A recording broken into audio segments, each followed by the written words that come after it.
Boa tarde a todos. Desejo a todos as boas-vindas. Agradeço aos relatores por intervirem e todos os participantes que nos assistem. Este evento da Italcam faz parte de um ciclo de webinars que trata os problemas e as possíveis soluções que a pandemia criou e que ainda criará, segundo os vários ângulos e aspectos. Eu sou Ivan Aliberti, sou o Business Manager da Italcam, o coordenador deste ciclo de eventos, de webinars, e neste caso, o coordenador de este evento. A Italcam, como Câmara de Comércio binacional entre Itália e Brasil, tem como principais objetivos aquele de criar sinergia entre o mundo dos negócios e criar uma rede com todos os seus associados. Uma rede para crescer todos juntos. E nesta perspectiva de troca de ideias entre os dois países importantes, qual Itália e Brasil, é a essência deste webinar. No específico, este webinar trata de um aspecto muito importante, de um aspecto rilevante como a importância da transformação digital e a proteção de dados durante este período.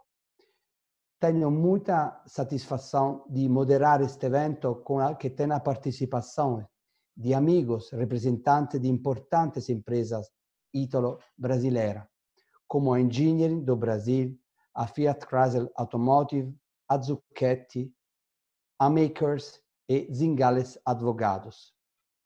Agradeço também em nome do neopresidente Graziano Messana e da nova diretora-geral Adriana Mira. Deixo rapidamente as palavras a Michele Liguoro. Michele Liguoro é o diretor de vendas da Engineering do Brasil, uma companhia global de TI, consultoria especializzata in trasformazione digitale. Michele è responsabile per l'area di telco, media, metal and mine, agro, automotive, entre outras. Ele possui un'importante esperienza in progetto di TI internazionais e já trabalhou em vários países além do Brasil, como Turquia, Reino Unido e Itália, e trabalhou em grandes também. Ele fez grandes operações de cooperação com importantes empresas como Team Itália, Team Brasil, Aveva, H3G. O tema que Michele nos vai apresentar neste webinar trata da transformação digital no aquele que se chama novo normal. E como a engineering pode ajudar as empresas na retomada dos colaboradores com segurança no novo normal.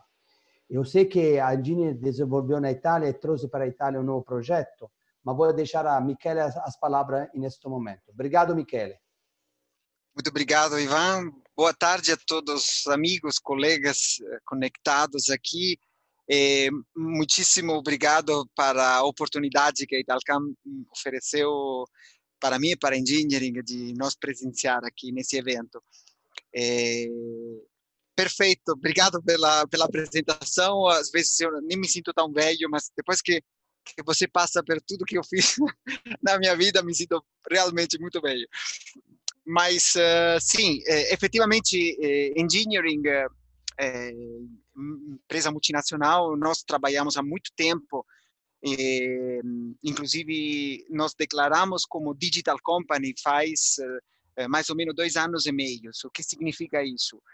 Também internamente a empresa casou com essa visão da transformação digital em todos os processos internos, também processos de RH, administrativos, processo que às vezes parece ser longe da transformação digital, parece ser longe do mundo digital, do que realmente nós vemos, inclusive nos mídias, mas isso deu-nos a oportunidade de experimentar aquelas lógicas por squad, aquelas lógicas agile, que todo mundo já está cansado às vezes de ouvir esses termos agora, para poder ofertar essa metodologia de trabalho para os clientes. Com certeza, a transformação digital é um desafio bastante interessante e grande atualmente, porque transformação digital significa não somente pensar de mudar os sistemas de uma empresa, de sistemas monolíticos para sistemas microserviços, ofertar, vender dados, vender informações com segurança, e a gente já volta de novo um minutinho ao segundo tema importante do webinar de hoje, que é a proteção de dados. Mas transformação digital é também uma mudança de mindset. A transformação digital é uma mudança de forma de trabalhar. Precisa justamente focar muito nas mudanças de paradigma. E posso dizer com toda certeza, porque já foi falado várias vezes em vários fóruns também muito importante, o momento que a gente está vivendo de pandemia acelerou bastante essa visão diferente, destrutiva, diria, em todos os sentidos, infelizmente, no mundo de TI. O mundo de TI que era muito baseado, focado em pensar de uma forma tradicional, planejado, sem erro, esquemático, agora está abrindo portas para uma visão totalmente nova, uma visão orientada a trabalhar remotamente, sem efetivamente ter pessoas sentadas nas mesmas mesas, um novo normal. Com certeza, essa forma de ver a vida, o dia a dia, não vai mais nos deixar, né? Já tem indicadores importantes no mercado, Ivan, que falam que vai ter reduções significativas em gastos de escritórios, de infraestruturas, viabilizando flexibilidade, viabilizando soluções diferentes. Uma outra coisa importante, por exemplo, nós como empresa estamos fornecendo infraestruturas para os funcionários trabalhar de casa. Então, cadeiras, monitores, existe uma lei trabalhista para isso que deve justamente fornecer conforto para os funcionários. Engenharia está olhando isso de uma forma bastante forte e bastante assertiva. Além que, obviamente, todos os portfólios de ofertas informáticas são já portfólios por produto. Não se fala mais de projeto. Obviamente, não somos nós que falamos, as grandes consultorias mundiais, Gartner, a primeira que vem em mente, fala que esse Covid acelerou muito essa visão oriented a produto. Então, nós também, nosso portfólio de produto já era bastante rico, agora ainda mais orientado a essa nova visão. Então, produtos e soluções para a transformação digital. Mas qual é o importante? O importante é entender qual é o momento do cliente e qual é não somente a vontade de aproveitar dos pilares da transformação digital, que é Customer Centric, New Business Model, Digital Operation, e por aí vai. Mas justamente entender qual é o momento do cliente e de onde ele tem que começar a atuar para virar uma digital company. Bom, isso nós fazemos com as nossas áreas de digital consulting, que são áreas que são especializadas a entender o momento do cliente e desenhar o que nós chamamos de plano diretor de digitalização, que são justamente um plano de trabalho para os clientes, para entender quais são as frentes de curto, médio e longo prazo, para chegar a um plano estruturado, orgânico de transformação digital. Ok? E, obviamente, também, Ivan, eu, como te falei, inclusive, um pouquinho antes, não quero ser muito, como se fala, comercial, by the book, falar muito da empresa, porque pode Michele, ser... não te preocupa. Eu sei tá, inclusive, que a Engineering tem agora também uma nova solução muito interessante que está trazendo da experiência na Itália. Este webinar, inclusive, ele quer conectar a experiência passada italiana, que por sorte já está saindo deste problema, com o Brasil. Então, seria muito interessante também dar as palavrinhas, Michele, sobre esse novo projeto, essas novas soluções que você está trazendo para o Brasil, que acho que tem tudo a ver com esse webinar. Perfeito, perfeito. Obrigado pela oportunidade. Mas, Efetivamente, a engineering está entrando forte em toda a Latinoamérica com uma solução que se chama Smart Proximity. O que é a solução de Smart Proximity? Como cada bom comercial, tenho sempre um PowerPoint pronto no bolso para poder apresentar. Basicamente, a solução de Smart Proximity permite a volta segura aos locais de trabalho. E nós sabemos que existe algum tipo de restrições, sugestões, inclusive, da própria Organização Nacional, a Organização Mundial da Saúde, que fala que determinadas pessoas, as pessoas que trabalham em determinado lugar de trabalho precisam respeitar distâncias, e se essas distâncias de segurança não são respeitadas, precisa reportar. Agora, uma solução é andar pelo escritório com uma trena na mão e manter a distância de 2 metros, é claro. A solução que a engineering está propondo, obviamente, que nasce do mundo da indústria e de algumas soluções que a engineering propõe mundialmente, como, por exemplo, o Dive, são esses crachá, basicamente são crachá baseado em tecnologia de IoT, de Internet of Things, que comunicam entre eles com tecnologia de Near Field Communication. Basicamente, os funcionários que já são acostumados a ir para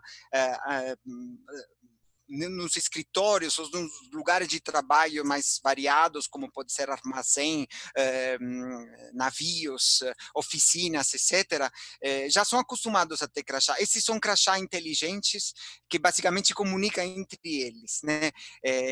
Esses crachá permitem justamente que as pessoas, eles se reconhecem entre eles, um pequeno vídeo aqui que pode explicar, enquanto eu falo, qual é a lógica. Michele, desculpa, esse crachá já está sendo utilizado na Itália? É uma tecnologia já pronta, já utilizada? Como é lá? Perfeito, perfeito. Essa tecnologia é uma tecnologia que já existia porque é baseada na lógica de cerca eletrônica. Ou seja, muitas pessoas conhecem os problemas de segurança que, por exemplo, um robô pode dar a um operador humano, né, que trabalha perto dessas máquinas.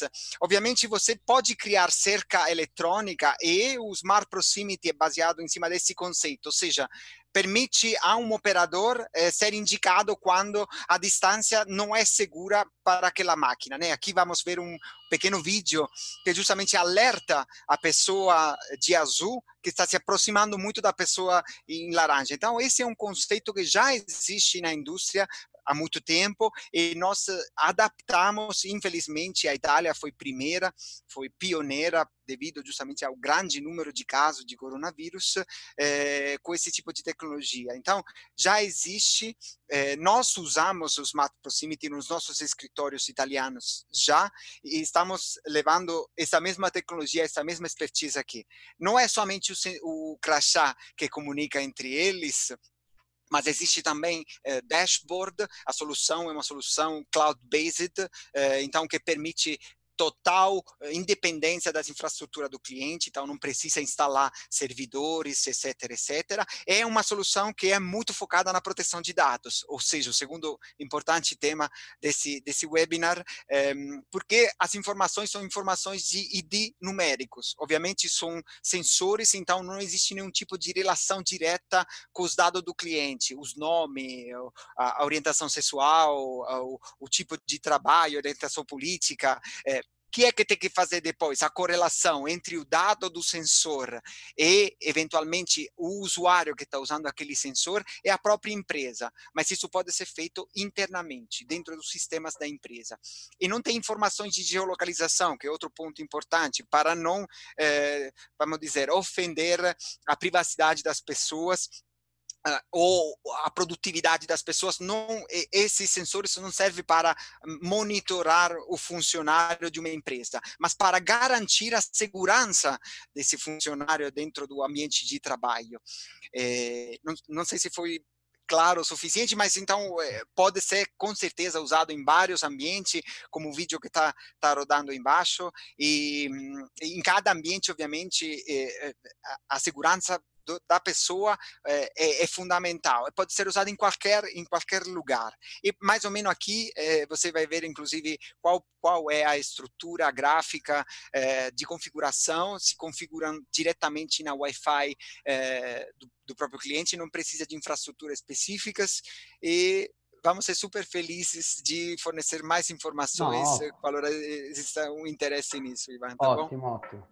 Muito obrigado, Michele. Aproveito também para lembrar a todos os participantes que este format webinar, na primeira parte vamos escutar um pouco todos os nossos relatores, mas na segunda parte a gente pode fornecer alguma resposta às perguntas que podem chegar por trâmite da chat. Então, pido a todos vocês que estão participando e que têm alguma pergunta, de colocar as vossas perguntas no chat, indirizzada a mim como moderador, e eu no final do webinar vou tentar de propor vossas perguntas aos máximos pessoas possíveis. Obrigado, Michele, uma vez mais. Agora deixo a palavra com André Souza. André Souza, CEO e líder de transformação digital da Fiat Chrysler Automotive FSA para a América Latina. A Fiat é uma das grandes parceiros também no nosso ciclo de webinar, sendo stata presente também no webinar passado e naquele futuro.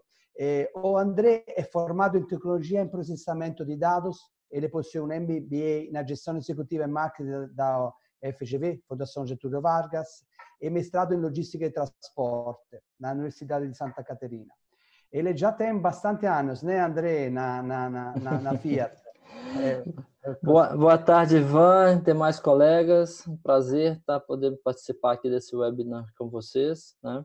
E compartilhar um pouquinho do que a gente está fazendo na FCA. Por favor.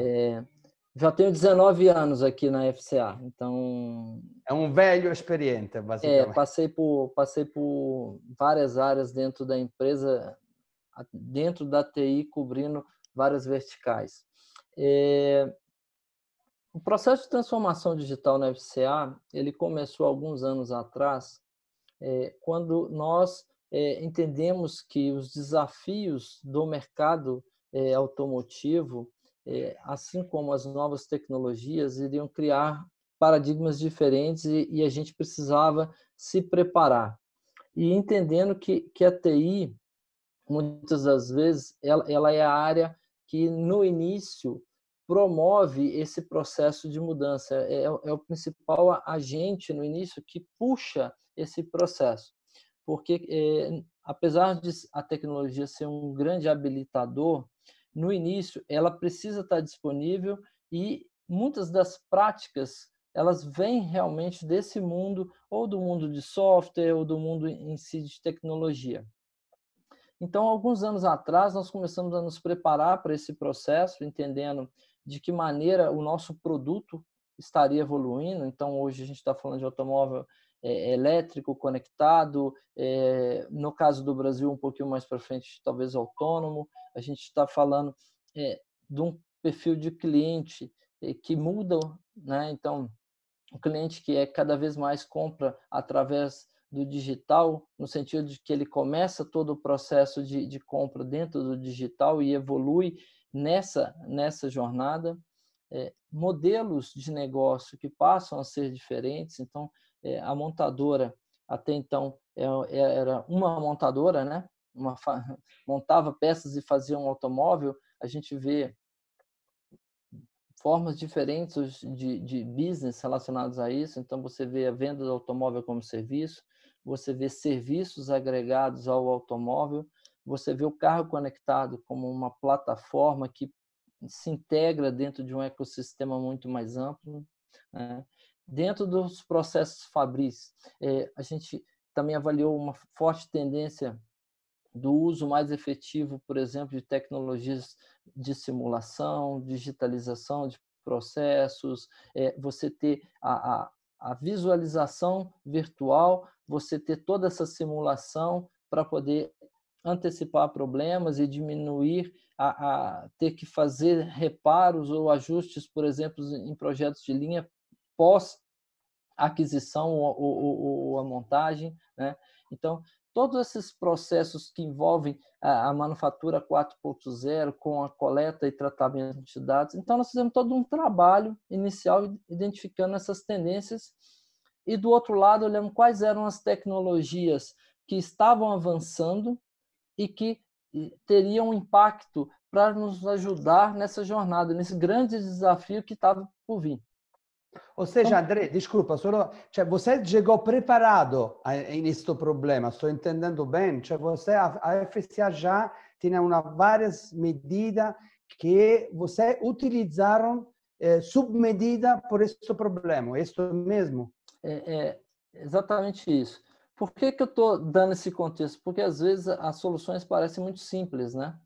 Você chega num belo dia, como foi o nosso caso, onde nós tínhamos, por exemplo, uma média de 4... A gente já estava adotando home office já há mais de 6 meses, mas com um dia por semana, com um percentual ainda não tão relevante de pessoas que estavam realmente realizando home office. E num belo dia você sai de uma média de 450 pessoas que se conectavam à nossa rede externamente, né, usavam a nossa VPN, para picos de pessoas concorrentes a mais de 4.200 pessoas. E isso no intervalo de 2, 3 semanas. E aí parece simples, como de repente tudo funcionou, né? As pessoas saíram, levaram seu equipamento, conseguiram se conectar, o processo de comunicação tem funcionado bem.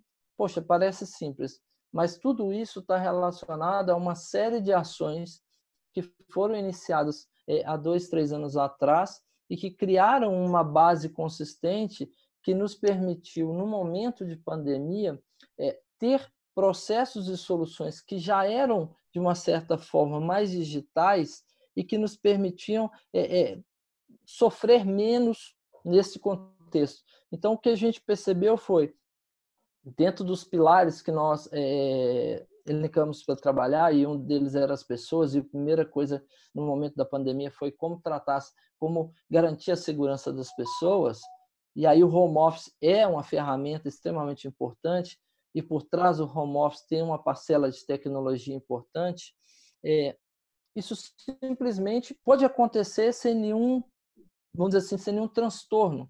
Por quê? Porque o time de TI sabia como fazer, já fazia, precisava simplesmente escalar. E a gente sabia como escalar.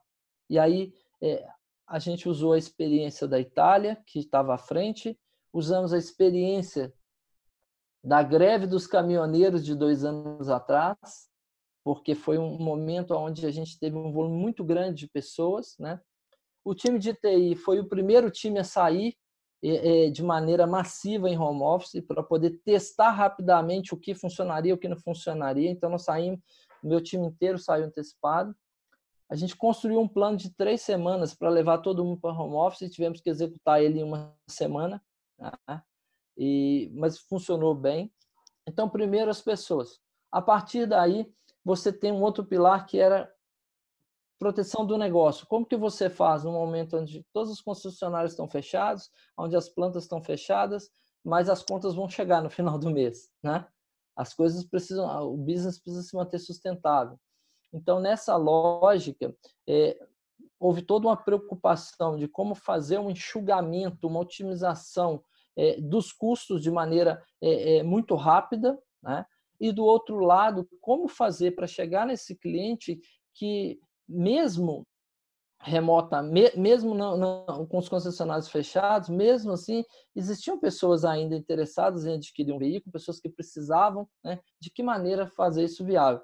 E aí a gente percebeu uma alavancagem muito grande de toda uma estratégia digital que a gente já tinha desenhado, né? Para o que a gente chama de Digital Customer Journey, né?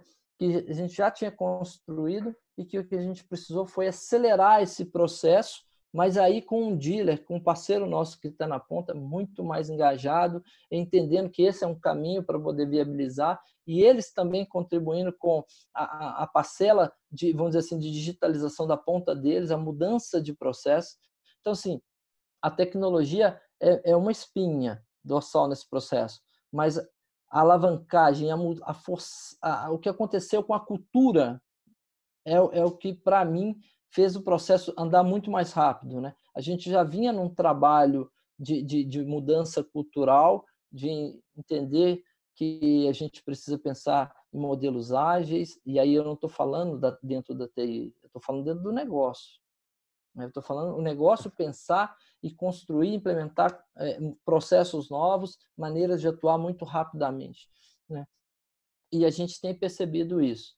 E um outro pilar muito forte é o pilar do social, né? É o pilar de entender que a FCA tem responsabilidade aonde ela atua, né? Principalmente, não só no Brasil de uma maneira, mas Brasil e Argentina, onde nós temos plantas, mas principalmente nessas cidades onde nós temos uma presença física maior, como é o caso lá no Nordeste, em Pernambuco e Minas Gerais, né? Então, assim, nós também temos presença em Campo Largo e temos um escritório comercial, uma presença muito, vamos dizer assim, sólida também em São Paulo. Então, para esse... Andrea, a planta, se não erro, a planta em Goiânia, em Pernambuco, é a planta mais automatizada do mundo da Fiat, não é assim? Exato, exato. A planta de Goiânia, a gente chama de Jeep, né? A planta Jeep, ela é a planta mais automatizada que nós temos dentro do grupo FCA, né? É uma planta que em 2015 começou a produzir o Renegade, e tudo que a gente tinha de possibilidade, de tecnologia, de modernidade foi implementado lá, tá? Então, atuar junto a essas comunidades num papel de responsabilidade social incluía, por exemplo, hospitais de campanha, como foi o caso aqui em Betim, onde nós cedemos o espaço em parceria com a Prefeitura de Betim, como foi lá em Goiânia, onde já no processo de construção da fábrica nós construímos uma UPA, uma unidade de assistência médica, que agora a gente equipou e modernizou para o Covid, né, para o tratamento do Covid especificamente, né. Nós temos hoje, além de doações, uma série de outras ações que foram feitas. Nós também, nesse momento, de maneira muito rápida, com uma resposta muito, vamos dizer assim, muito rápida, implementamos uma fábrica e estamos produzindo máscaras cirúrgicas que vão ser utilizadas dentro das nossas plantas, mas também o excedente será distribuído aí as associações, tem todo um processo para isso. Então, assim, nós estamos passando diariamente por processos de adaptações, identificando novas oportunidades, trabalhando em cima, e já entendemos que o né, pós esse momento extremamente crítico, muitas coisas vão mudar, e para isso tem sido feito uma série de estudos para entender como vai ser o comportamento desse consumidor nesse chamado novo normal, né? Então, também você fala do conceito de novo normal, né? Da nova normalidade. Perfeito. Exato. Porque a gente enxerga... vamos pensar do lado do digital, né? Você tinha uma parcela de pessoas que já compravam pela internet, já usavam meios eletrônicos, e aí não estou falando especificamente de automóvel, e num determinado momento, a outra parcela que não era, vamos chamar assim, digital, que não usava meios digitais, que não comprava, essa parcela passou a ter que consumir dessa maneira. E se essa parcela que passou a consumir dessa maneira encontrou uma experiência efetiva, ela provavelmente vai permanecer também neste contexto. Então, a gente vai sair para este novo normal, com certeza, com uma digitalização muito maior dos consumidores, né? Um índice de consumo através do digital muito maior. Vale dizer que, apesar da gente estar com um índice de vendas muito baixo em função do momento, o nosso percentual de vendas que nasceram e amadureceram dentro do processo digital saltou de 20% para 80% no pós-pandemia, no pré-Covid e no momento do Covid. Então, assim, já mostra que mesmo o automóvel existem muitas oportunidades para a digitalização, para esse processo de gerar uma experiência digital para o consumidor. Perfeito, André, perfeito. Muito obrigado. Então, aqui estamos falando de transformação digital, não somente nas empresas, mas também dentro das famílias, né? É também uma complementaridade muito interessante, muito interessante. André, muito obrigado. Agora, lembrando a todos vocês participantes que podem fazer perguntas no chat, tá? E na segunda parte do webinar a gente vai tentar de responder a todos vocês. Eu vou deixar a palavra com Alessio Mainardi. Alessio Mainardi é diretor executivo das operações da Zucchetti do Brasil. Zucchetti do Brasil é uma antiga empresa de software italiano para a gestão inovadora de empresas profissionais e associados. Alessio é especialista em gestão empresarial, planejamento e desenvolvimento estratégico. Da mais de 25 anos trabalha como em software empresarial, no mundo do software empresarial, claramente em vários segmentos de mercado. O tema que vai ser enfrentado da Alessio é a transformação digital que se tornou em poucas semanas uma necessidade de todos, deixou de ser uma meta pouco visionária para se transformar rapidamente em uma condição essencial de sobrevivência. E desta vez, os pequenos empreendedores estão mostrando o caminho aos grandes empreendedores. Então, a TI vai a poder ajudar definitivamente, assim como acabou de falar o nosso amigo André, a vencer esse desafio. Alessio, a te a palavra. Bom, boa tarde a todos. Obrigado, primeiramente, pelo convite ao Ivan e à Itacam. É muito bom estar aqui com os nossos participantes e com colegas que são referências, cada um no seu segmento. Então, realmente é uma honra estar aqui com vocês. Eu sou italiano, moro há alguns tempos aqui no Brasil e eu achei muito interessante. A gente não ensaiou essa conversa, mas achei muito interessante o que o André falou, porque a nossa experiência é muito parecida, muito similar. Para quem lembra, era dia 20 de fevereiro, acho que era uma sexta-feira, e de repente no Jornal da Itália apareceu um foco de Covid muito grande, numa cidade chamada Codogno e Casal Pusterlengo, duas cidades bem pequenas, perto de Lodi, que é onde se encontra a nossa matriz. Na sexta-feira apareceu essa notícia, na segunda-feira todo o nosso pessoal estava trabalhando de home office.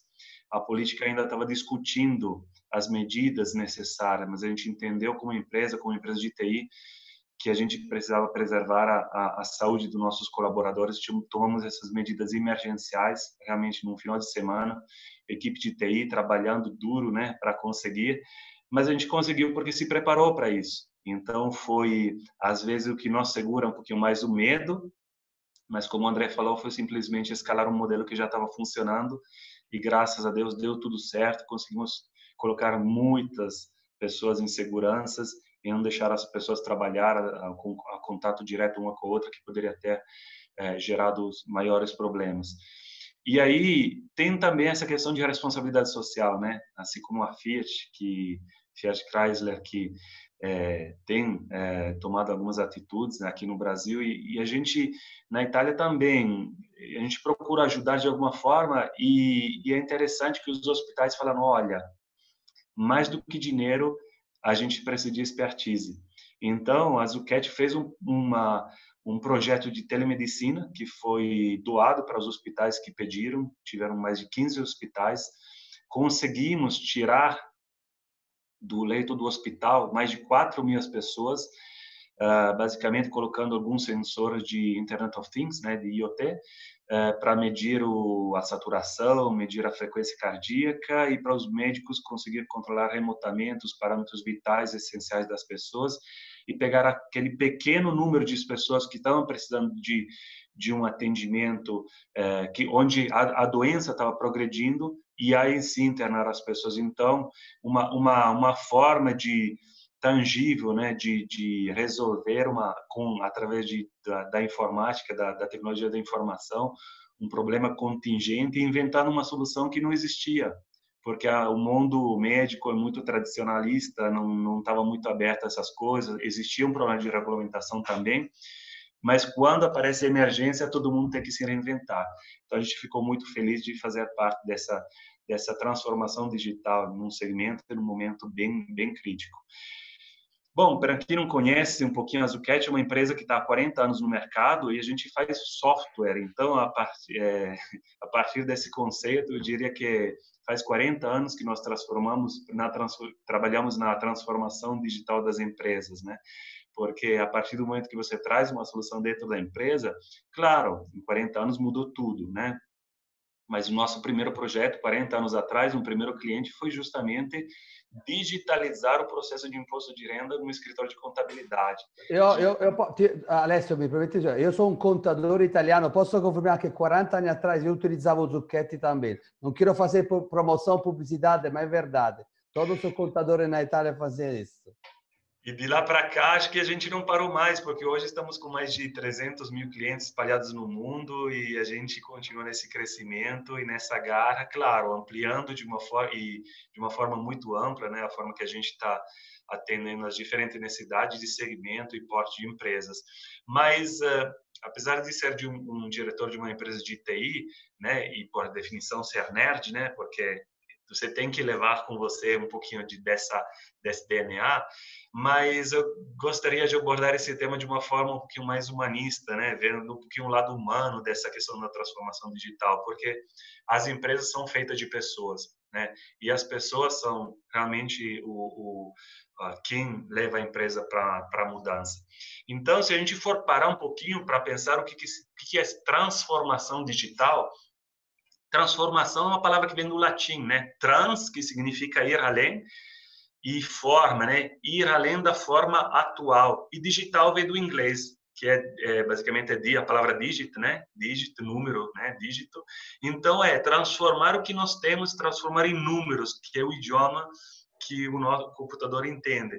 Então, se a gente entende a transformação digital dessa forma, da forma mais ampla, independentemente das etiquetas de marketing, que antigamente chamava mecanização, depois informatização, depois digitalização, hoje transformação digital, mas de forma geral é um processo que não para, desde que foi colocado no mercado o primeiro computador, esse processo nunca parou e nunca vai parar.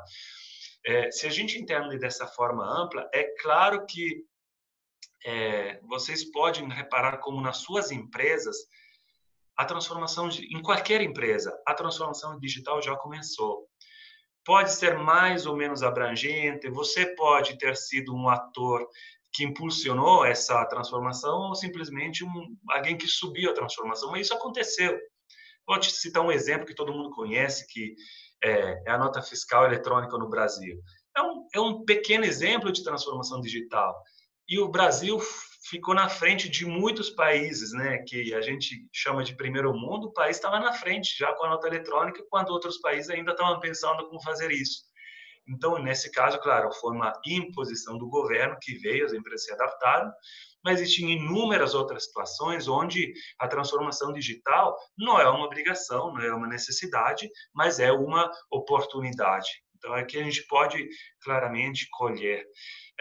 Então, nesse processo de transformação, basicamente você não tem como fugir. Por quê? O mercado muda, o contexto muda, e você não pode ficar por fora. Você não ficou por fora nos últimos 40 anos, não tem como ficar por fora agora ou no futuro. A única escolha que você tem nesse processo é você ser um líder ou um follower, como chamamos em inglês, né? Um cara que está na frente ou um seguidor. O líder, ele arrisca um pouquinho mais, mas os benefícios são enormes, porque é o cara que está lá na frente, no oceano azul, né, como chamam os caras de marketing, colhe as novas oportunidades. O follower, né, o seguidor, é o cara que, tudo bem, quando todo mundo já fez a transformação digital, aí chega o cara que chega atrasado na festa, né? Quando tudo cheio de energia, todo mundo já está cansado, porque todo mundo já está pensando no que vai fazer no outro dia. Então, onde se posiciona a sua empresa hoje? Né? Você quer ser o líder que está lá na frente, que colhe as oportunidades? ou você quer o cara que sempre chega atrasado? Essa é uma escolha de cada um, gerente, diretor, supervisor, independentemente da função que você tem na empresa, você pode ser um promotor, sim, da inovação digital, porque muitas coisas não envolvem grandes mudanças. A transformação pode começar pelas beiradas, né, com pequenos processos para trazer confiança, para depois abordar de uma forma mais abrangente. E aqui, uma outra coisa muito interessante que eu escutei do André, e que era um exemplo que ia fazer aqui na minha apresentação, é justamente essa mudança, né? Por exemplo, da experiência de compra do consumidor, né? Você escuta ainda, infelizmente, muitas pessoas que acham que o varejo tradicional tem futuro, né? E, na verdade, o mundo já mudou. Não, mas a pessoa gosta de vir na minha loja, pegar com mão, sentir com as mãos a roupa, as peças, os sapatos, experimentar sapatos. Tá, a gente não nega que exista uma pequena parcela da população que ainda faz isso. Mas se você for olhar de uma forma clara e objetiva o que está acontecendo, para você ir para uma loja, você tem que pegar trânsito, gastar tempo para ir e para voltar, tem que procurar estacionamento. Se não acha, tem um amarelinho que já vai colocar uma multa no seu carro na hora que você estaciona. Entra na loja, às vezes você não encontra o que você procura, e quando você encontra, se chegar em casa e procurar no Google, você vai ver que você pagou mais caro. Então, é essa a experiência que você está querendo oferecer para o seu cliente? Você acha que esse é o futuro do consumidor? Eu acho que não. E olhem, reparem como uma empresa como a Fiat, que talvez é o último segmento que a gente imagina, né? Olha, nossa, comprar um carro, não, cara, eu quero mesmo ir lá até a concessionária, né? Talvez é o último produto que você imagina que seja atingido por essa mudança. E a gente aqui tem uma testemunha aqui que, na verdade, essa mudança já está acontecendo muito rapidamente. Os 2 empreendedores mais ricos do mundo, entre os mais ricos, são varejistas. Só que não tem um ponto físico de loja, né? Você tem a Amazon e tem a AliExpress, que vendem horrores sem ter nenhum ponto físico. Todo consumidor compra pela internet. Ah, mas eu não estou disposto, o meu negócio é físico mesmo. Então, como entra a transformação digital no meu negócio? É claro que a gente está pegando aqui um segmento, que é o varejo, mas pode ser para qualquer segmento, tá? Essa conversa que nós estamos tendo. Olha, hoje no varejo você tem sensores para verificar quantas pessoas entram na loja, você tem software que verifica se a pessoa entra sozinha, que consegue entender se é homem, se é mulher, se é acompanhada, se é jovem, se é velha.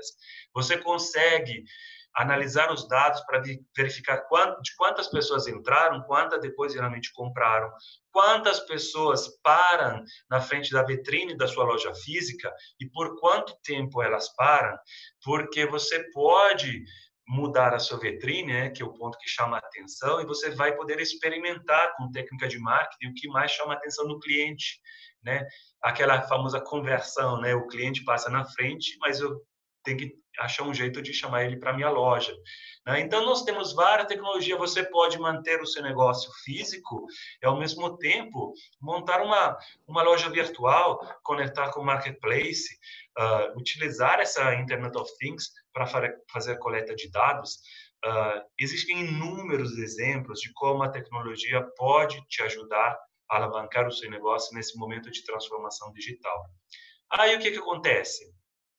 Se você não pensou nisso, aí chega o Covid, fechou as portas e você não tem uma opção B.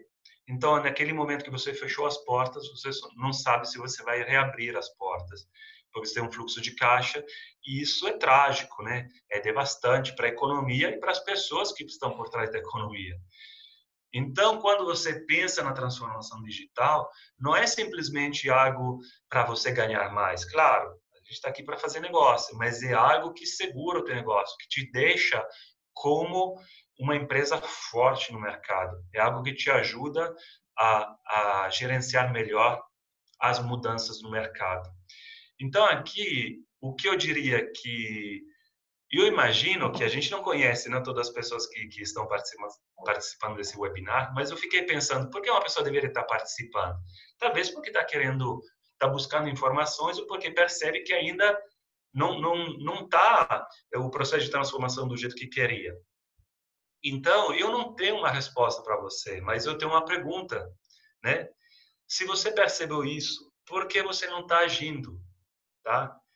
E se você for perguntar para um psicólogo, né, ele vai falar, olha, a mudança tira da zona de conforto, né?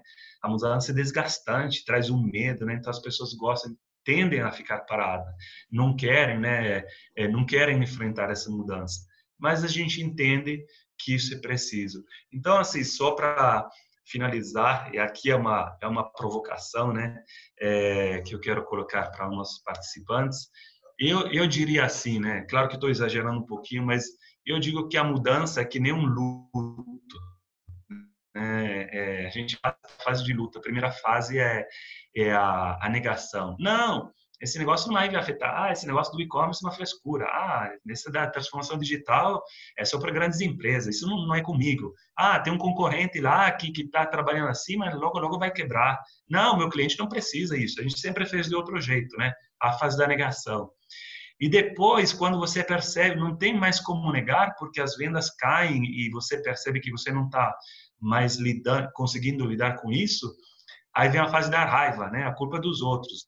É da Dilma, é do Bolsonaro, da Covid e de tudo todos os fatores, o funcionário que não está fazendo o que deveria, o gerente que é o incompetente, e a culpa nunca é nossa, né? Uma raiva que tem que ser descarregada em alguém, mas que ainda não encontra solução.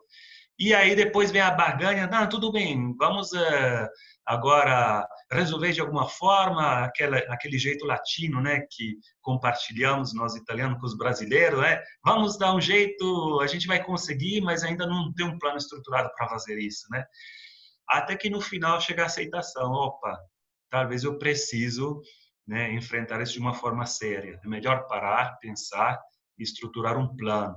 Tá? Então, é melhor fazer isso enquanto a gente realmente não está se afogando, né? Enquanto a gente tem um tempo. Então, nesse sentido, o Covid pode ser uma oportunidade de refletir, repensar o nosso negócio, né? Além de uma necessidade, para realmente passar por essas fases e tomar logo uma atitude e empreender esse processo de mudança. Alessio, obrigado pela tua lição de psicologia, bem-vinda a essa lição de psicologia, porque acho que está perfeita, né? E é muito interessante que todas as pessoas que interviram até agora tenham todo um filo comum, todo um mínimo comum denominador.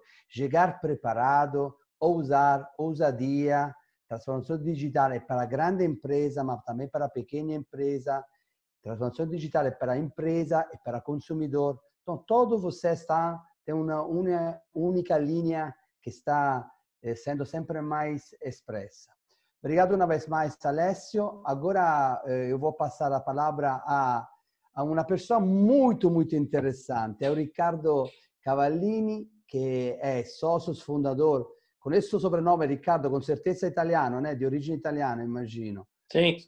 Sócio fundador da Makers. A Makers é uma interessantíssima consultoria de inovação. O Ricardo é autor de 6 livros que abordam tecnologia, negócios e comunicação. Ele é professor na Singularity University, embaixador do Meet Sloan Manager Interview Brasil. É dos apresentadores de uma muito interessante da Batalha do Makers na Discovery Channel, no Brasil e na TAM.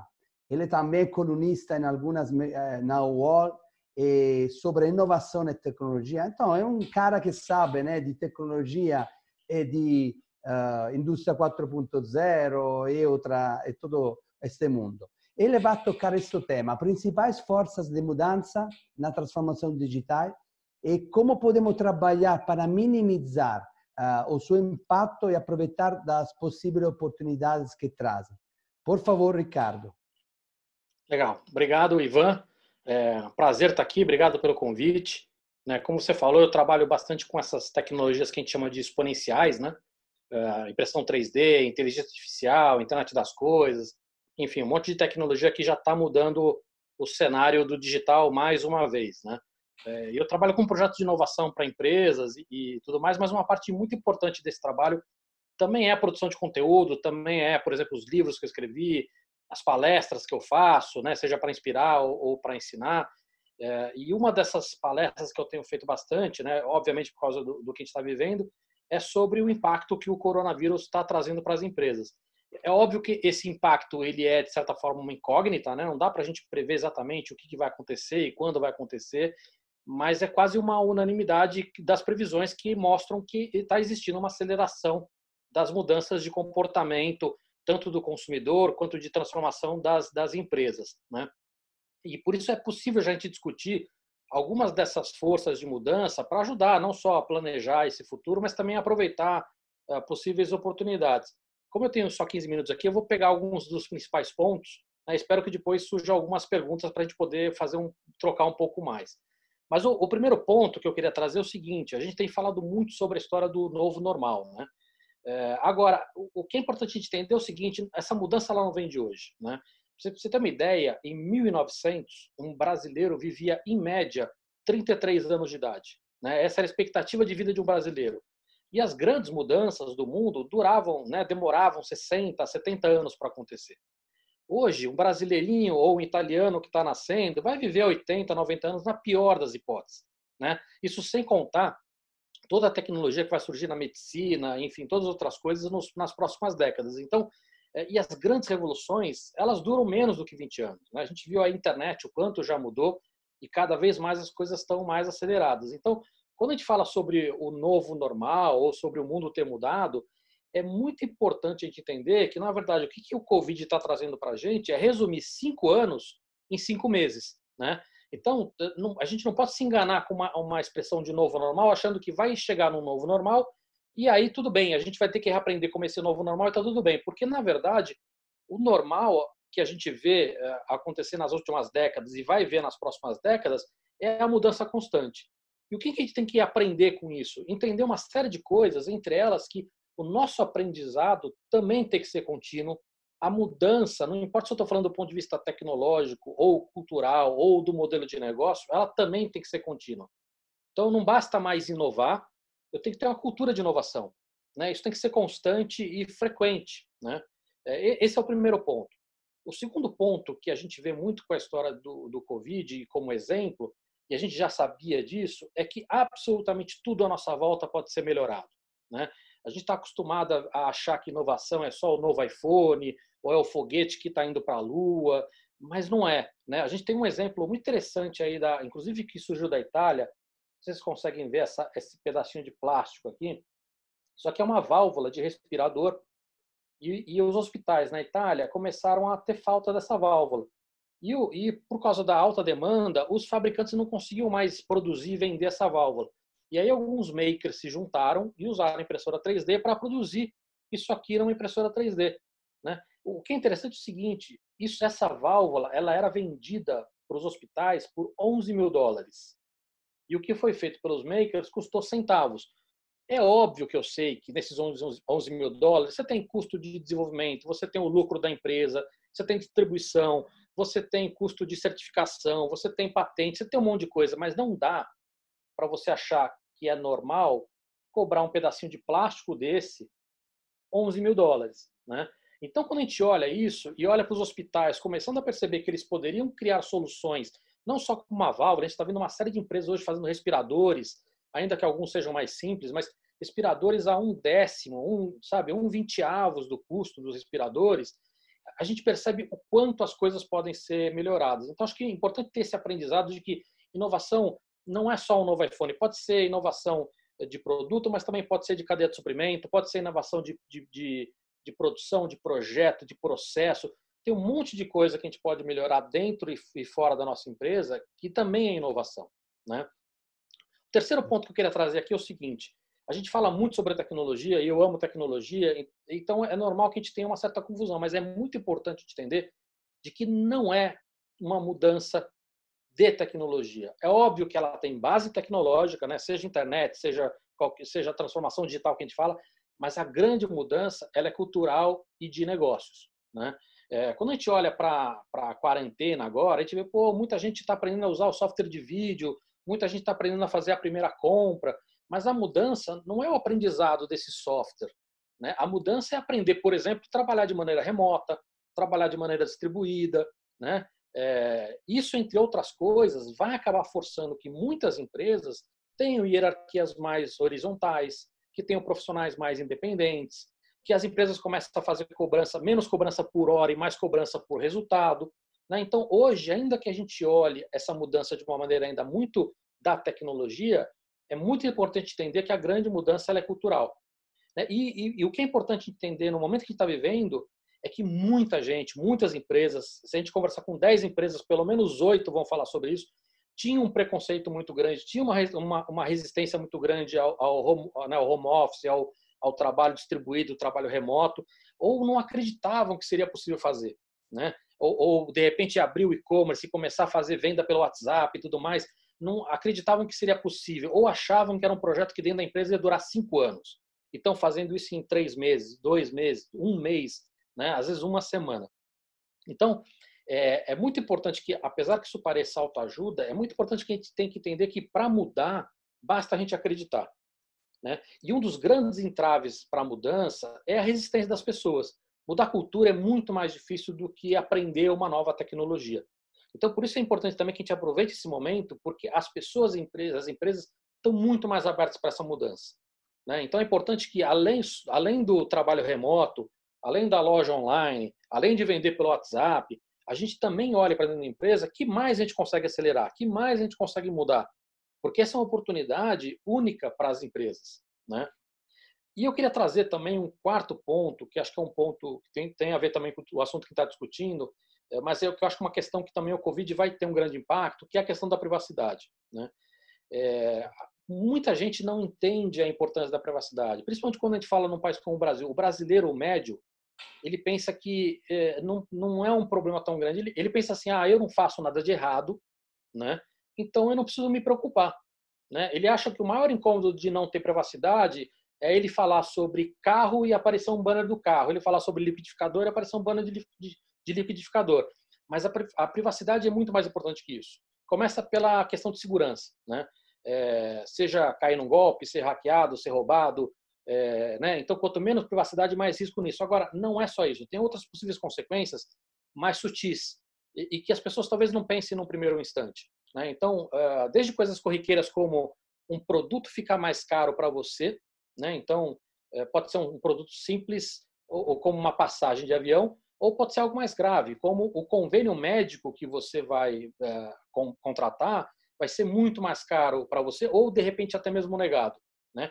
Ou vou dar um outro exemplo mais subjetivo, mas talvez a empresa que você quer arrumar emprego, né, que você está num processo de contratação, talvez ela tenha um custo muito alto com saúde dos funcionários e ela sabe que você toma remédio contra a pressão alta e talvez você seja desclassificado, né, para concorrer àquela vaga por causa disso. O seu chefe talvez te demitir porque ele acha que você faz coisas que moralmente para ele são erradas e que não necessariamente são erradas na tua visão.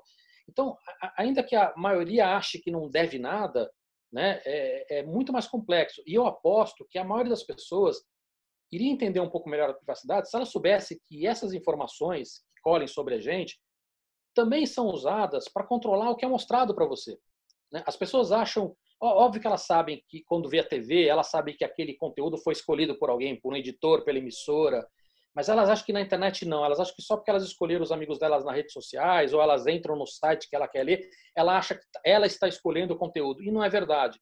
Até mesmo o que é mostrado para elas está sendo curado por alguém, por uma empresa ou por um algoritmo que atende uma empresa, né? E se elas não têm noção do básico, que é o individual, imagina do coletivo. Entender que existem situações ainda mais graves que não são relacionadas a um único indivíduo, como, por exemplo, controle governamental, como a gente tem em alguns países, ou ataque à democracia, como a gente está vendo também em vários outros países, né? Então, não tem relação com o que você faz de errado ou não, mas entender que a informação é uma arma poderosa e muito perigosa, né? E que vai muito, muito além de oferecer um produto num banner. Privacidade é sinônimo de liberdade e de democracia. Por isso que eu acho que esse assunto vai estar cada vez mais em pauta, né? Muita gente acha que isso a gente vai resolver com legislação, Mas, ainda que seja difícil, legislação é a parte mais fácil.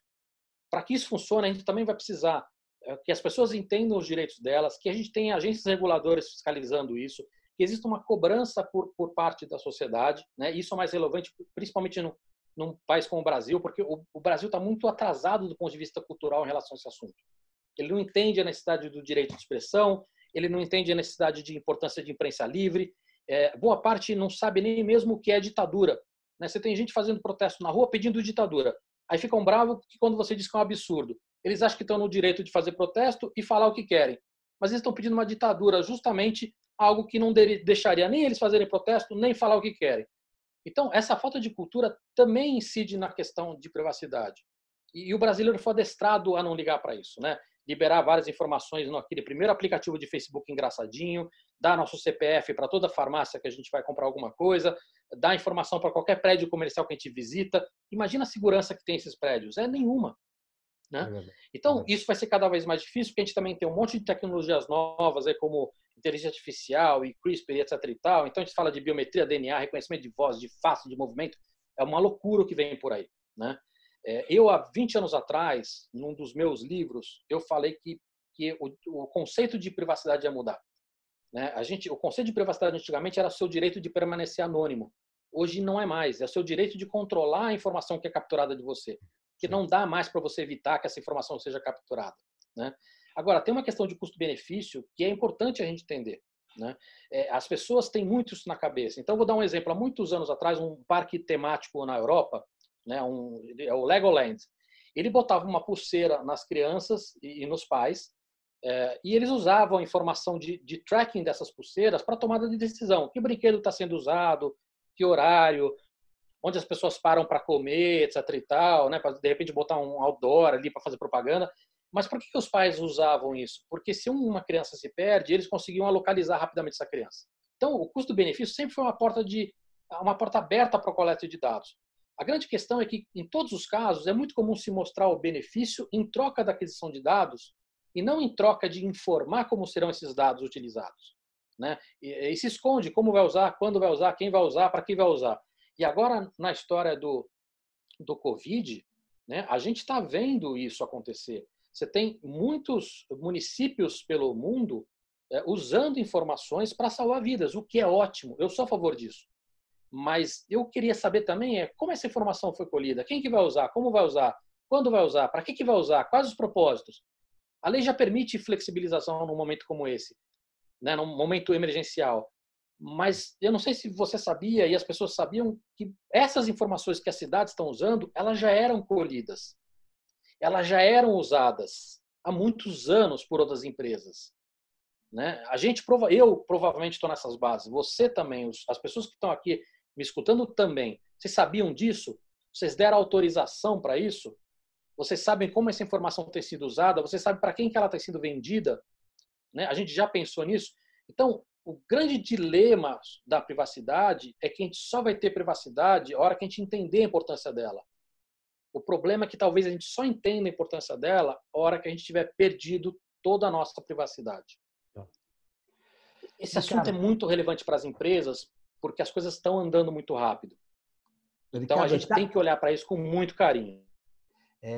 Riccardo, è tan rilevante che noi da qui in poco vamos a ascoltare un avvocato che va a tentare di fornecer mais informação. Ricardo, muito obrigado por tuo interessante intervento. Você falou que tudo pode ser inovado, isso acho muito interessante. Você falou novamente então di ousadia, né? No intervento precedente, Alessio também falou de ousadia, o Michele também falou de problema di privacidade. Mi parece che a solução que a Engineering está proponendo está cuidando muito desse conceito de privacidade.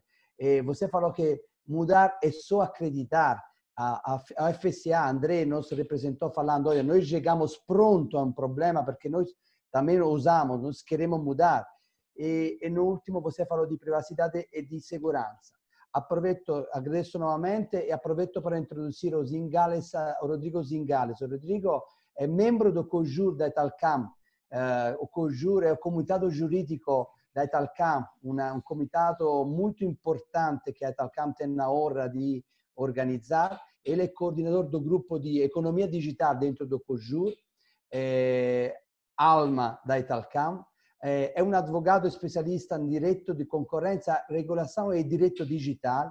Ele é sócio da Zingara de Advogados, mestre em economia e finanças pela FGV de São Paulo, professor, já ministrou vários tipos de aulas. O Rodrigo falará sobre o Big Data e a proteção dos dados, as suas implicações com as liberdades individuais e a livre concorrência no mercado digital. Rodrigo, por favor. Obrigado, Ivan. Boa noite a todos. Espero aqui ajudar aí na contribuição desse debate, que é bastante inovador e atual, e espero aí poder contribuir um pouco da parte jurídica, econômica, concorrencial e de proteção de dados. Bom, quando me foi passado o tema, eu fiquei pensando o que eu vou falar sobre a proteção de dados nesse momento de Covid. Realmente, esse momento de Covid, eu diria que, para fins jurídicos, ele já trouxe uma mudança de comportamento, como já apresentaram aqui. Os escritórios da advocacia tiveram que reformatar toda a sua forma de ação. Imagino eu que daqui para frente a advocacia vai ser muito mais home office e digital e videoconferências do que propriamente reuniões pessoais. Mas entrando agora no nosso tema em especial, eu acho que esse momento de Covid ele trouxe para a proteção de dados algumas questões interessantes e tornaram ainda mais em voga a necessidade de se debater o sistema e o modelo da nossa Lei Geral de Proteção de Dados, que ainda não entrou em vigor. Tem aí uma medida provisória que está adiando a entrada em vigor, que antes estava previsto para fevereiro, agora vai se aprovada a medida provisória para maio. Tem uma lei já aprovada pelo Congresso, e aí Câmara e Senado, que está aguardando apenas a sanção presidencial, dizendo que os efeitos, e aí quando eu estou dizendo efeitos, eu estou dizendo as sanções previstas na lei, elas vão entrar em vigor apenas em 1º de agosto de 2021, segundo essa lei, se esse dispositivo não for vetado pelo presidente. Então, aqui o Covid já trouxe algumas mudanças naquela expectativa do mercado em relação à entrada em vigor e à efetividade da Lei Geral de Proteção de Dados.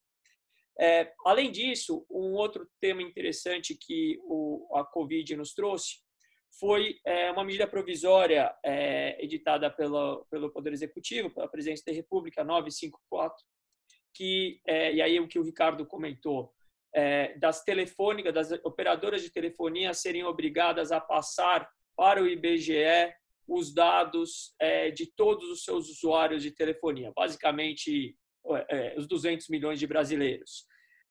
E essa medida provisória entrou em vigor, ela foi questionada no STF, e o STF ali, até visando essa proteção de dados, a proteção da privacidade, impediu esse tipo de operação de repasse ou de portabilidade de informações dos usuários de telefonia para o IBGE, ainda que o objetivo disso pudesse ser um controle de Covid, um controle da pandemia, etc., o que para nós mostra uma sinalização do STF de que a preocupação com a liberdade individual e, principalmente, com a proteção dessa liberdade individual ainda é um princípio, é um fundamento principal da nossa Constituição e que deve ser preservada, e não é por causa de uma caneta ou porque tem uma pandemia que o Estado ou o governo pode editar normas para ter acesso a informações individuais de cada agente. Mas o que me chama a atenção, e aí, entrando um pouco nessa questão de concorrência, proteção de dados e o Big Data, para aqueles que não sabem o que é o Big Data, basicamente a discussão da coleta de informações do mundo digital, do mundo cibernético, e que com essas informações de hábito dos consumidores, de hábitos de usuários de internet, etc., as empresas podem, como o Ricardo comentou, elas podem, por um lado, otimizar anúncios publicitários, otimizar, eventualmente, as suas atividades, melhorar suas eficiências, melhorar as suas prestações de serviços, etc., mas também pode gerar discriminação, pode também criar barreiras à entrada que tornem praticamente impossível que um concorrente entre nesse mercado. E que isso precisa ser, de alguma forma, regulado, regulamentado, seja pela Autoridade de Proteção de Dados, seja pelas autoridades de defesa da concorrência. E isso já tem sido feito na Europa, já tem sido feito nos Estados Unidos, já tem sido feito até no Brasil, em alguns casos. E aí é interessante a gente pontuar aqui o que a nossa lei traz. E aí, quando a gente fala sobre a disciplina da proteção de dados e os seus fundamentos, a gente tem aqui uma série de itens, né? Mas eu quero destacar o desenvolvimento econômico e tecnológico e a inovação. Eu também quero destacar a livre iniciativa, a livre concorrência e a defesa do consumidor. Então, quando eu estou falando de proteção de dados, eu tenho que pensar também nisso. Não apenas na individualidade, mas também de formas de garantir o desenvolvimento econômico, tecnológico e inovação de todos os agentes econômicos, e a livre iniciativa, a livre concorrência e a defesa dos consumidores. Aqui também, só para dizer que quando eu falo de tratamento de dados, eu estou falando de dados de pessoas físicas, então é o usuário da internet que, querendo ou conhecendo ou não, ele está dando informações para aquele site, informações para aquele aplicativo, informações para aquela rede social, sobre o que ele faz no dia a dia, sobre os hábitos dele, os gostos dele, etc., etc. E que a Lei de Proteção de Dados ela tem como principal objetivo, como o Ricardo colocou, criar esta cultura do usuário, onde o usuário vai começar a ter mais conhecimento do que ele pode e do que ele não pode, do que ele quer ou do que ele não quer prestar de informação e dados pessoais para aquele aplicativo, para aquele site, ou mesmo para uma loja física que ele está utilizando. Aí, o que tem também aqui, interessante, aí eu quero chamar a atenção também, que é a necessidade de, na coleta de dados, você garantir aos usuários a transparência. O que seria a transparência? Seria você dizer exatamente para o usuário o que você vai fazer com o dado dele. E aí é que começa o problema da nossa atual lei, que ainda não entrou em vigor, que ela é uma lei criada muito mais do ponto de vista principiológico e fundamental, e que ela vai precisar necessariamente de uma regulamentação. E de uma regulamentação séria, de uma regulamentação, na minha visão, um pouco mais dura, onde os agentes econômicos têm que saber o que eles podem, o que eles não podem fazer. O que o consumidor sabe qual é o direito dele. E, mais do que isso, saber que se o direito dele for, de alguma forma, prejudicado por um agente econômico, ele tem os mecanismos para obter os danos, as indenizações e as sanções para que aquele agente não volte a ter um comportamento desse tipo. E aí o ponto não discriminatório. E aí entra também um outro ponto, que é a possibilidade da portabilidade, da transferência de dados de um site para o outro, de um aplicativo para outro, de uma rede social para outro. Até por quê? Porque hoje em dia o que a gente tem o tal do Big Data. Os grandes agentes da internet, eles, durante esses 20 anos, eles acumularam uma quantidade de informações, uma quantidade de dados. E eles começaram antes na sua atividade fim, depois foram migrando para outras atividades na internet que ajudaram a acumular este dado. E esse dado, para a competição, para a concorrência, é considerado uma barreira à entrada. É considerado, por mais que eu tenha uma brilhante ideia, como foi pontuado aqui, uma inovação, por mais que eu tenha uma inovação disruptiva, se eu não tiver os dados necessários, se eu não tiver a forma correta para atingir o meu público-alvo, o meu consumidor, essa ideia simplesmente vai passar de ser de brilhante para um absoluto nada. Exatamente porque, para eu entrar nesse mercado, eu vou precisar de informações. Conhecendo e conversando com pessoas de inteligência artificial, eles dizem o seguinte: a gente tem algoritmos maravilhosos, a gente tem softwares maravilhosos, a gente consegue desenvolver tudo isso. Mas para que este software, para que esses algoritmos eles possam ser eficientes, eu preciso de informações para testá-los. E esta informação é o que hoje eu não tenho. E aí, a minha pergunta que eu coloco é o seguinte: com esta Lei Geral de Proteção de Dados, esta portabilidade é possível.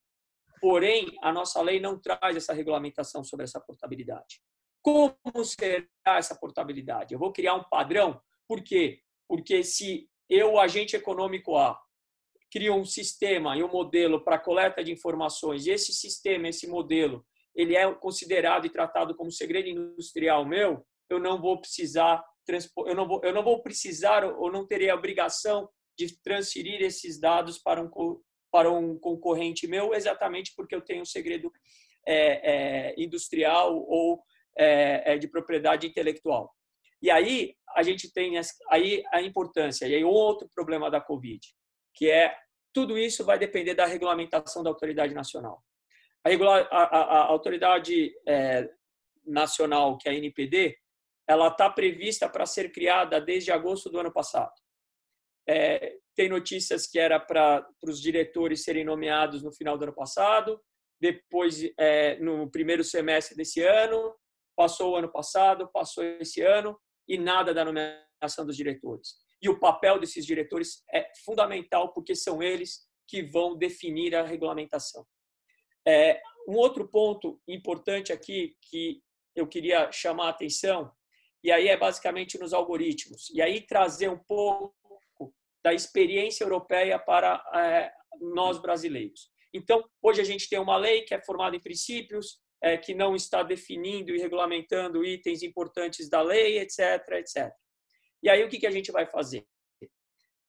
As grandes empresas hoje já estão se adaptando, já estão trabalhando, utilizando os critérios europeus, muitas vezes, para poder fazer os ajustes necessários e estarem no momento da vigência, de entrada em vigor da nossa lei, estarem preparados para cumprir com esta lei, pelo menos minimamente. E os pequenos e médios empreendedores? Eles também estão obrigados a seguir esta lei. E como eles vão? Será que eles têm condições de investir a quantidade de dinheiro necessário para poder se adaptar a esta lei? Eu já antecipo aqui, acho que a gente tem alguns pequenos e médios empreendedores dizendo: não, é muito difícil, eu tenho que investir, eu tenho que contratar advogado, eu tenho que contratar software, eu tenho que contratar proteção de dados, eu tenho que contratar uma série de coisas. E a pergunta é: o que a lei vai fazer? O que a regulamentação vai fazer em relação aos pequenos e médios? E aí, falando em algoritmos e learning machines, a gente sabe que os algoritmos muitas vezes são caixas pretas. Por que caixas pretas? Porque são segredos de negócio. Só que a gente sabe que quem desenvolve um algoritmo pode, através do algoritmo, discriminar. Qual é o procedimento que a Autoridade Nacional de Proteção de Dados terá para controlar esses algoritmos, para impedir discriminações que o Ricardo apontou? Quais são os mecanismos que nós temos? Por enquanto, na Europa, a gente tem alguns critérios, que é esse data sanitization, algorithmic transparency, que a autoridade pode ir lá investigar e o dono do algoritmo ele tem a obrigação de mostrar, ele tem que deixar a informação clara, ele tem que mostrar qual é a lógica do algoritmo dele. No Brasil, a gente não tem isso. Além disso, de novo, controle de portabilidade. O que a gente vai fazer com essa portabilidade? A autoridade vai criar um padrão, mas aí se eu for criar um padrão, eu vou estar impedindo inovações, eu vou estar impedindo eficiências. Como a gente vai resolver esse problema? E aí a gente tem, eu trouxe aqui alguns casos, mas eu acho que não vai não vai dar para eu passar rapidamente. Ou um minutinho, Rodrigo. Só porque você nos esperou, então vou deixar você um minuto mais, tá? Obrigado. Aqui eu trouxe 3 casos europeus, e sendo um brasileiro, que eles também devem servir para nós, advogados, para nós, empresas, e para a autoridade regulatória pensar em como fazer. Esse primeiro caso é o caso Google Android, que ele foi julgado pela Autoridade Francesa de Proteção de Dados, e basicamente a discussão é qual é o nível de transparência que o Google tinha que dar para os usuários dele em relação a o que seria feito dos dados coletados quando ele instalasse o Android e criasse a conta Google. E aí, resumidamente, o que a autoridade francesa está dizendo e que o Google deve fazer? E aí, a minha pergunta é, qual é o custo disso para as empresas? Basicamente, eu tenho que criar uma caixa e tenho que, nesta caixa, ter o que a gente chama de opt-in e opt-out, que eu tenho que apontar todas as funções, todas as utilidades, tudo que eu farei com aquele dado e que o usuário vai ter que clicar em cada caixa, aceitando ou não esse tipo de funcionalidade e de tratamento do dado que eu estou coletando. Bom, isso, pergunto, qual será o custo para as empresas disso? Por outro lado, acho que para fins de usuário, isso daqui é muito benéfico. No caso Google Shopping, na Europa, a gente teve uma decisão de uma multa de 2 bilhões e 400 mil dólares, que apontou que o Google discriminava comparadores de preços, privilegiando eles na primeira página do Google, privilegiando o seu comparador de preço em detrimento dos concorrentes. Na Europa, isso foi condenado. No Brasil, por 3-3, o Google foi absolvido. Então, a gente tem aqui 2 visões diferentes. Para finalizar, caso Facebook Cookies,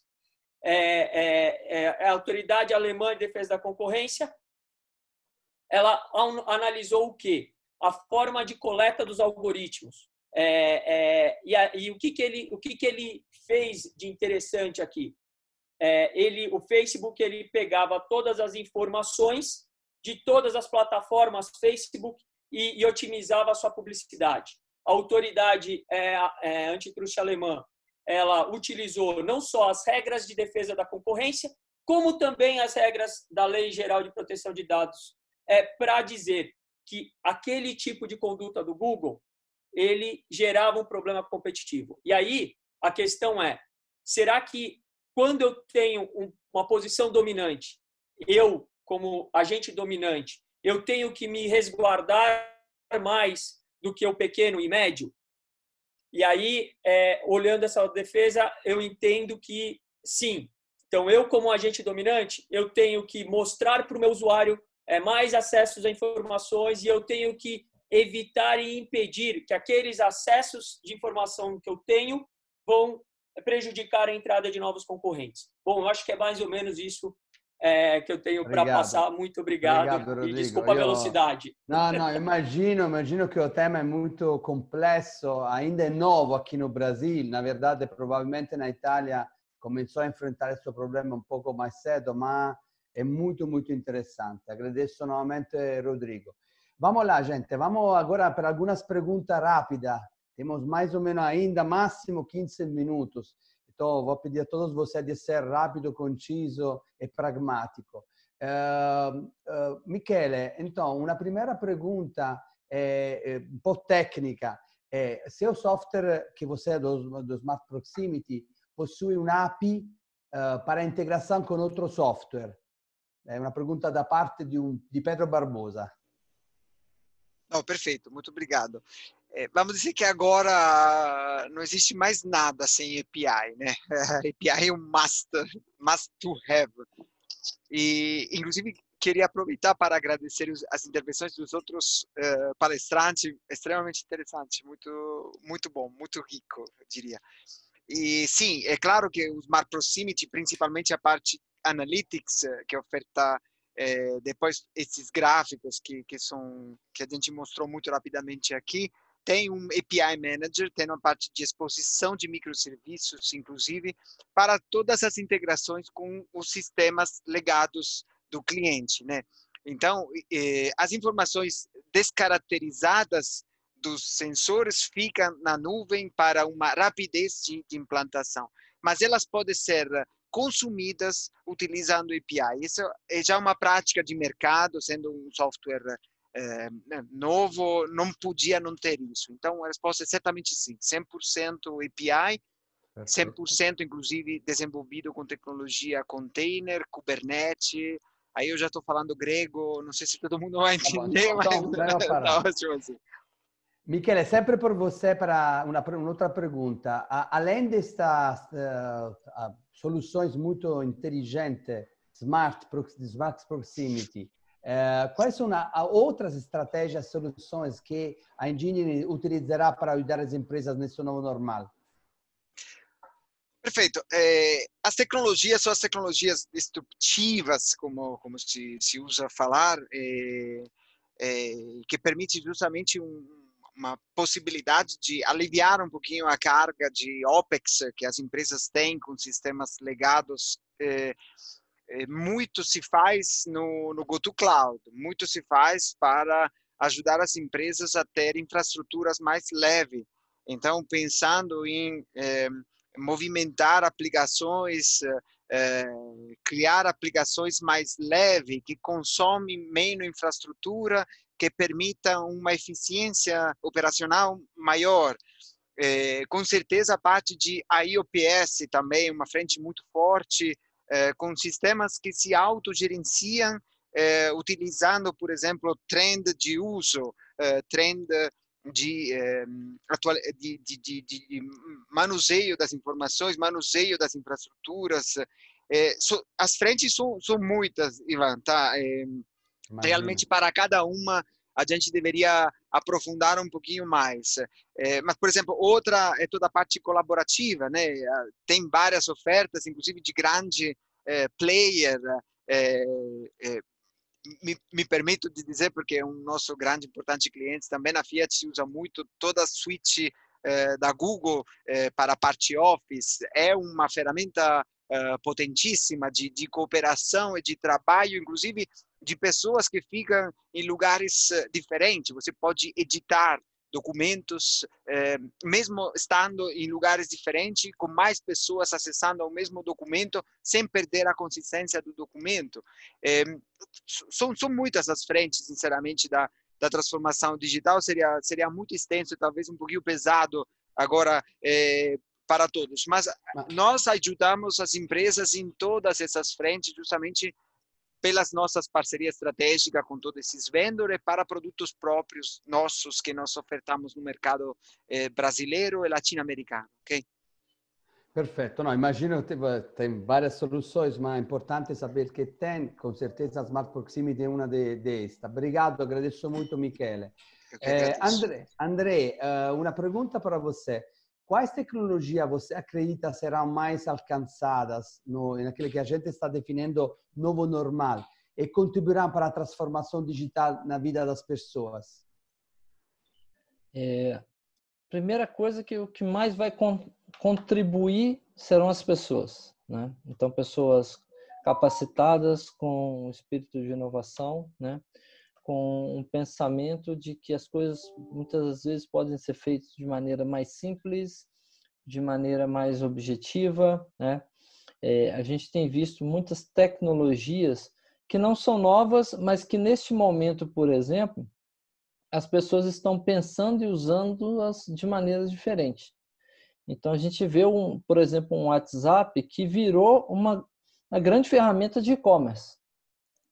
Por quê? Porque as pessoas enxergaram a necessidade, viram aquela ferramenta, entenderam que dava para fazer um mix entre as duas coisas e, no final das contas, qualquer restaurante que opera, seja com as grandes plataformas como Rappi e outras tantas, mas também opera hoje com WhatsApp e faz as vendas via WhatsApp. Nós vendemos carro via WhatsApp, modo dizer, né?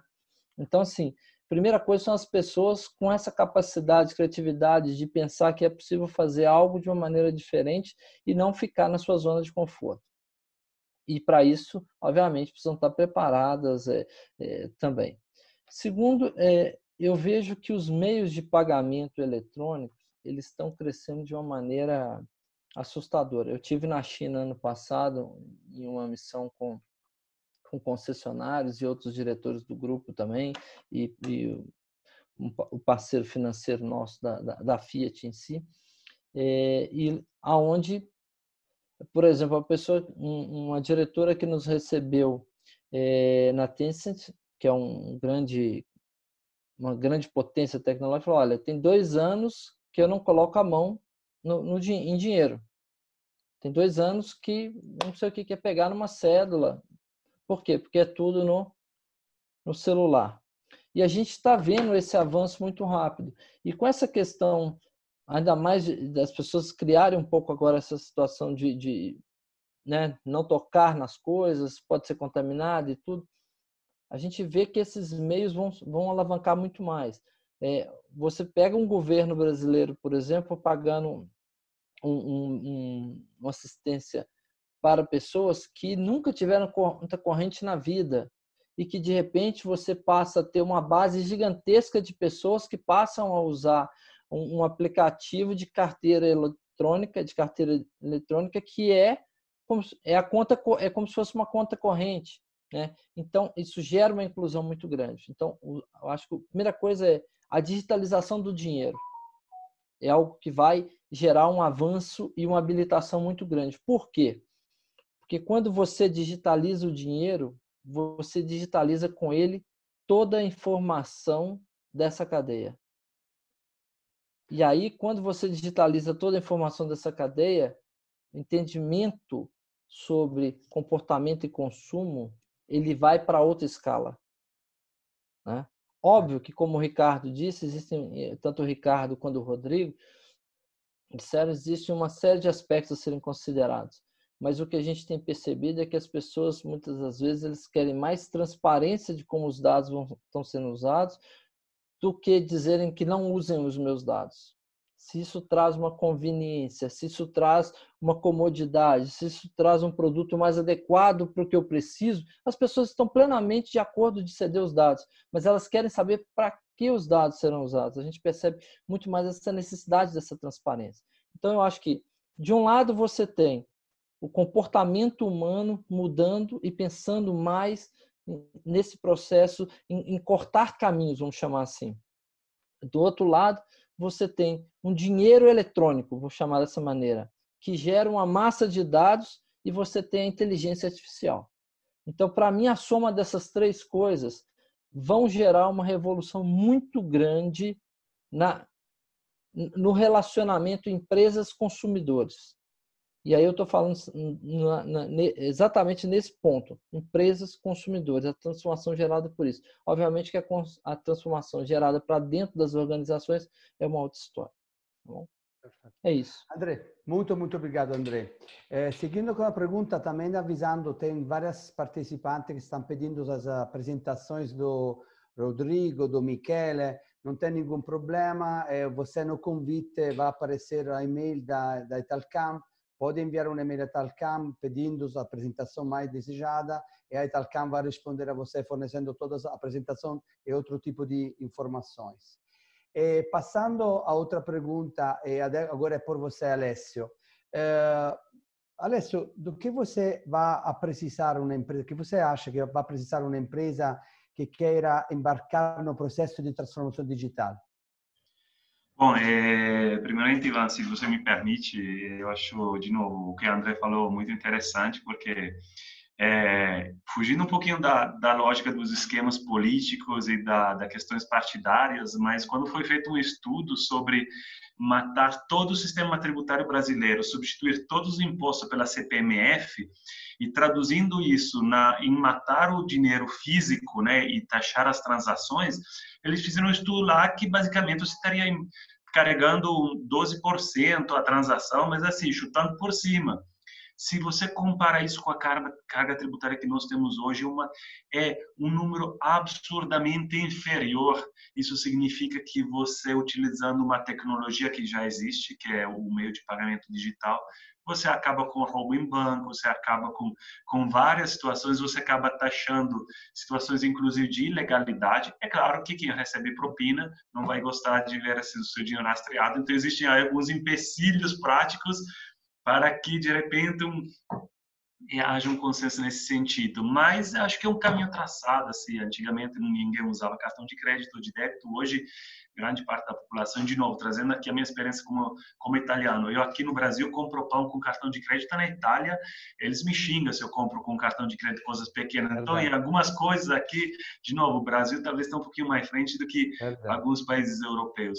Mas, voltando à sua pergunta, o que precisa uma empresa para enfrentar esse processo de transformação digital? 3 coisas, tá? De novo, volta na questão psicológica, mas é isso que precisa. Somos pessoas, precisa de vontade. Se você não quer, você não vai chegar lá. Segundo, você precisa de conhecimento. Você precisa saber como chegar a um determinado ponto. E terceiro, você precisa de ferramenta. São as 3 coisas que você está precisando. Tá, então, mas na prática, como que isso vai acontecer? Vontade ninguém pode te dar. Você tem que criar a vontade de fazer essa mudança. E aqui você tem várias pessoas que podem te ajudar nessa parte de consultoria, nessa parte de ferramentas. É só procurar na internet, você vai encontrar um monte de empresas aí oferecendo esse tipo de serviço. Então, se você não tem conhecimento interno dentro da sua empresa para enfrentar esse processo, procure, tem muito fornecedor qualificado para isso. E aí você vai descobrir que, claro, você vai precisar de ferramentas também para alavancar essa mudança. E, de novo, você vai encontrar muitos fornecedores. Você escolhe aquele que mais encaixam com o perfil da sua empresa e com o resultado que você almeja conseguir. Mas, como diz esse ditado aqui no Brasil, você está com a faca e o queijo na mão, né? É só tomar uma atitude para realmente fazer acontecer. Não tem nada que te impeça de começar esse processo de mudança. Obrigado, Alessio. Muito obrigado. Agora vamos a uma pergunta para Ricardo. Ricardo, você comentou entre as tuas linhas, as tuas palavras, que o brasileiro médio, não liga muito para a privacidade. E o que você acha? Por que essas empresas deveriam se preocupar por isso? Acho que tem 3 motivos, tá? O primeiro é legislação, né? A gente ainda que está atrasado e está postergando isso, uma hora isso vai entrar e a preparação de uma empresa para que isso seja feito, ela não é curta. E ela passa também por muitas empresas por uma questão cultural. Nem toda empresa consegue resolver isso simplesmente colocando uma norma ou acertando questões de TI. Você tem muitas empresas, principalmente as que hoje trabalham com varejo, a maneira como é colhida essa informação, enfim, tem um monte de questões aí que precisam ser resolvidas. A segunda questão é legislação mundial, porque muita empresa no Brasil é multinacional, então ainda que no Brasil a legislação ela esteja atrasada ou ela seja implementada ainda capenga, você tem muitas empresas que precisam seguir a legislação europeia, a legislação de outros países, né? E isso vai forçar toda uma cadeia de empresas a não trabalhar com outras empresas se elas não estão dentro da mesma rigidez da lei. E o terceiro ponto é que a gente precisa entender que as coisas mudam muito rapidamente, né? A gente está vivendo agora, as pessoas talvez agora com o Covid estejam entendendo o que é uma curva exponencial. E a curva exponencial, no começo, ela não muda, né? Ela é uma linha reta. Isso quando a gente coloca ela quando a gente fala num gráfico muito grande. Agora, o crescimento dela, por ser exponencial, chega uma hora que essa curva acelera, né? E passa a ser de uma hora para outra, muito considerável. Isso acontece com tudo, com tecnologia, com mudança cultural e tudo mais. A gente tem um exemplo agora, que é a história de fake news, né? Então, muita empresa não se preocupava com isso, porque falava, não, eu não tenho nada a ver com isso, eu não faço fake news. Achava que estava segura, mas agora, como a gente tem agora toda uma questão da população olhando para isso com mais atenção, a política olhando com isso com mais atenção, começa a ver muita empresa que está patrocinando fake news mesmo sem saber disso. né? E a questão dessa história é que mesmo que ela fale, não, a hora que achar eu resolvo, mas tem todo um legado nessa história que também faz diferença, né? Então também deixa assim, essa empresa exposta. Então não adianta resolver, seja questão de fake news, seja questão de privacidade, só a hora que a lei pegar. Eu tenho discutido muito com alguns times de compliance, né, durante palestra e algumas provocações, falando que não é mais suficiente seguir a lei.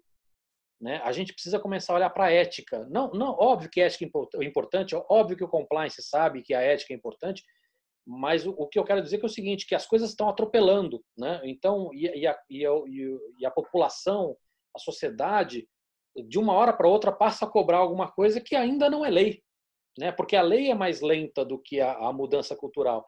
Então, isso tem impacto também na empresa, seja no modelo de negócio, seja na questão de marca, né? De imagem, de marca e tudo mais. Então, acho que são esses 3 pontos. Legislação indireta, né, que é a legislação europeia, e também entender que a mudança é muito rápida. Não dá para a gente esperar as coisas acontecerem para se preparar. A gente tem que se preparar antes delas acontecerem. Obrigado, Ricardo. Obrigado por evidenciar esses 3 pontos. Vamos lá para uma última pergunta, Rodrigo. Estamos muito perto do limite. Me desculpa, Rodrigo, você está sempre pressa, mas, inclusive, Rodrigo, a tua apresentação foi muito pedida aqui, então vamos a entregar a todos os nossos participantes também a tua apresentação. Mas tem uma pergunta específica para você. Pensando em segurança jurídica, né? Qual é a recomendação que você tem a dar a todos os nossos empresários presentes como participantes? Bom, eu acho que é assim, você tem aqui 2 pontos. Primeiro, as grandes empresas multinacionais, como o Ricardo já disse, elas já estão se preparando ou até já estão até praticamente preparadas para a entrada em vigor da nossa lei, da nossa LGPD. Então, acho que as grandes empresas, elas já estão prontas para isso. A minha preocupação e aí dentro da linha do que o Ricardo colocou o que a gente vai fazer com o pequeno e médio empresário? Que ele vai ter que gastar dinheiro, vai ter que gastar esforços para adaptar-se a qual lei? A quais regras? A lei europeia? A regra europeia? Na Europa, as empresas tiveram 2 anos para se adaptar. No Brasil, está tendo 2 anos, mas aí é que está. Se eu pego a lei europeia tem uma série de diretrizes já definidas e prévias. A lei brasileira não tem essa diretriz. Então, uma das minhas preocupações como será que a entrada em vigor da LGPD não vai criar ainda mais um hiato entre as grandes empresas e as pequenas e médias? Será que a gente está correndo o risco de essa lei aumentar as diferenças? E aí, o problema de novo do Big Data, o problema dos algoritmos, o problema disso. Então, assim, eu acho que o apelo que eu faço para todos os empresários e para o governo vocês têm logo que nomear os diretores, vocês têm que criar as diretrizes e vocês têm que criar alguma regra e aí não discriminando, mas não discriminando negativamente, mas discriminando positivamente, que você tem que fazer uma forma que as pequenas e médias possam ter um custo menor, possam se adaptar à LGPD de uma forma um pouco menos agressiva e menos custosa do que as grandes. Exatamente por causa desse ato que já existe e que eu acho que a LGPD vem mais para criar. Então, eu preciso de uma regulamentação séria e que pense também no pequeno e médio empresário. Perfetto, muito obrigado, Rodrigo. Eu, desculpa, tenho várias perguntas que chegaram aqui, mas inclusive volto a falar, a Italcam está à vossa disposição para repassar a nossos relatores as vossas perguntas e iremos a responder a todos. Em nome da Italcam, agradeço a todos que nos acompanharam, a nossos palestrantes que de forma muito inspiradora nos compartilharam suas experiências. Agradeço a Engenheiro do Brasil, a Fiat Chrysler Automotive, a Zucchetti, a Makers e a Zingale Advogados. Solo para lembrar, este webinar é parte de um ciclo de webinar Na próxima semana, no dia 10 de junho, será sobre a inovação, planejamento durante e pós a pandemia.